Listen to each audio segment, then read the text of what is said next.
Hi, my name is Krikomedy Pander, and I'm going to be reading you my poem called The Blood of Our Ancestors. Passed down from generation to generation, farming is in my blood. Out in the fields every morning, I still see my grandfather standing in the mud. But now, those fields are empty, not because the farmers stopped, and not because there were no more crops. There are still crops and farmers are plenty, but those fields still remain empty. The once green grass has turned brown with sorrow. Cheers and laughter have been replaced with sadness and pain, tainted by corruption, greed, and the farmers can no longer rely on tomorrow. Control over our lands has become more and more difficult to obtain.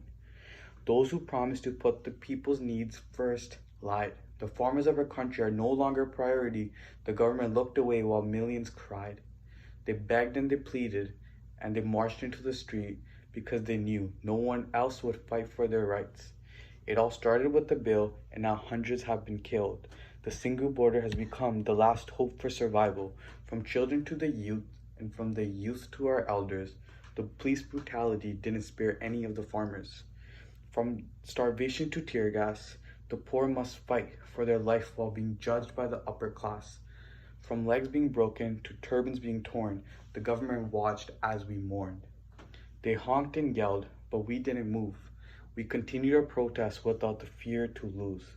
There were many that tried to look away. They said, "We ain't in India, this doesn't bother us." Angry and mad at the ignorance of our world, I sat and I prayed. I hoped that perhaps others would understand someday. I wanted them to know that we must all stand together. I thought we all agreed that we'd fight against injustice. Whether it was in India or not, we must fight for the innocent. We cannot call ourselves woke and sit idly by while others away, miles away, sit and our own die. We should think of the farmers as our brothers and sisters, mothers and fathers who we do anything for.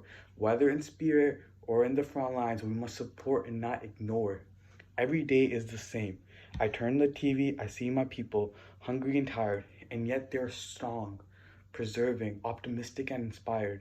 They're creating change simply by refusing to be ignored. They make me proud to call myself sick, and my faith is restored. They didn't back down when their electricity was taken away. They didn't back down when their livelihood was taken away. They didn't back down when their food was taken away. They won't back down no matter what is taken away. I hope there is a time when I can truly believe in the system. I hope I can look back and think to myself, wow, we have come a long way. But if I have learned anything from this at all, it is to believe in the people, not the system. We must not think of the future because we still have to fight today. We must remember what we are fighting for. We must work together to abolish these inhumane bills we abhor. Because while the protesters slept in the roads with nothing but the street lights, those in charge slept in their mansions without not a worry in sight. They thought there was a fire they could contain, but boy, were they surprised the world understanding their pain. Nothing, not even COVID, could make their rattle. These farmers were determined to win the battle. The government, this battle, these problems are not new. Nah, this ain't 2020. If I didn't know any better, this was 1919 or 1984, to name a few. I believe 2020 will be written in history, not as a year of pain, but as the year of perseverance and strength. I have a faith that we'll all win this battle while keeping the enemy of arms at length.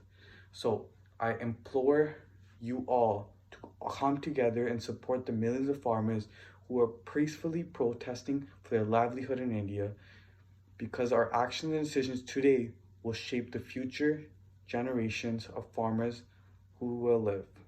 This is a fight for justice. Thank you for listening to my poem.